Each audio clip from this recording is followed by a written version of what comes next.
Mes chers compatriotes, comme vous le savez, c'est entre autres pour mettre fin à l'instrumentalisation de la justice, au piétinement des droits et libertés des citoyens et au dysfonctionnement des institutions de la République que Mamadi Doumbouya avait justifié son coup d'État sanglant du 5 septembre 2021.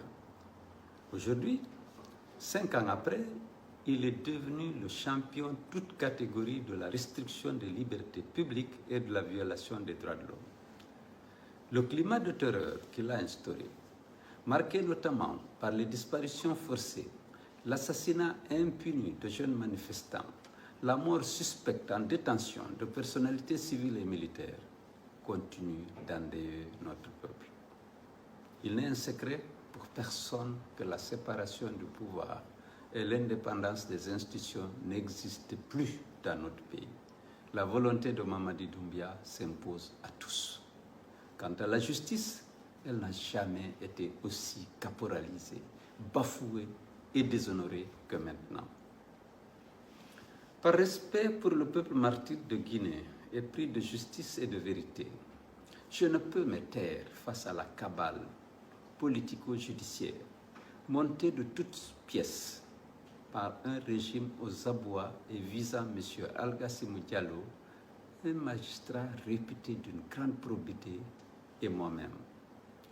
Je ne pourrais laisser passer un montage si grossier, véhiculé par un mensonge d'État et amplifié par les médias publics dans le dessein obscur de manipuler l'opinion et de porter préjudice à mon honneur et à ma réputation. Je dis sans embâche ni équivoque, je n'ai jamais parlé ni au téléphone ni de vive voix à Algassimou Diallo que je ne connais pas personnellement.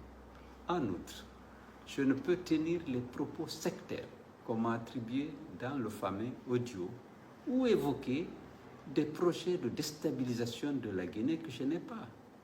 J'ai une ligne et un projet politique clair, connu de tous, fondé sur l'éthique républicaine et le pari démocratique. Ceux qui ont sacrifié nos acquis démocratiques, détruit les fondements de notre nation, instrumentaliser à leur profit notre justice et qui se livrent impunément à la dilapidation de nos ressources et à la violation de nos droits et libertés, sont ceux-là qui veulent se faire passer aujourd'hui pour des objecteurs de conscience, des patriotes soucieux de la préservation de l'unité nationale et de la défense des libertés publiques, de la démocratie et de l'état de droit. Heureusement qu'au-delà des postures opportunistes et des discours publics démagogiques, l'on sait, à ce jour, par les faits et les actes posés, qui sont les bourreaux de notre jeune démocratie, les véritables ennemis de la République et les fossoyeurs de notre économie.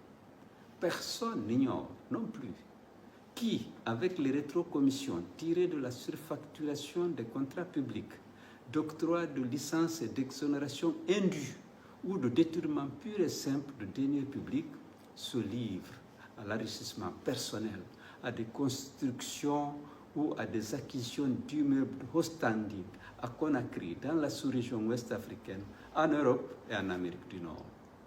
Aucune inversion des charges ne sera possible. Mes chers compatriotes, j'en appelle à chacun et à tous à rester mobilisés et vigilants, à ne pas céder à la politique de diviser pour régner et à s'engager résolument pour le retour effectif à l'ordre constitutionnel. Aux usurpateurs du pouvoir politique fébrile et affolé, dépourvus de légitimité et agissant en toute illégalité, je rappelle cet adage. À force de crier au loup, on finit par le voir.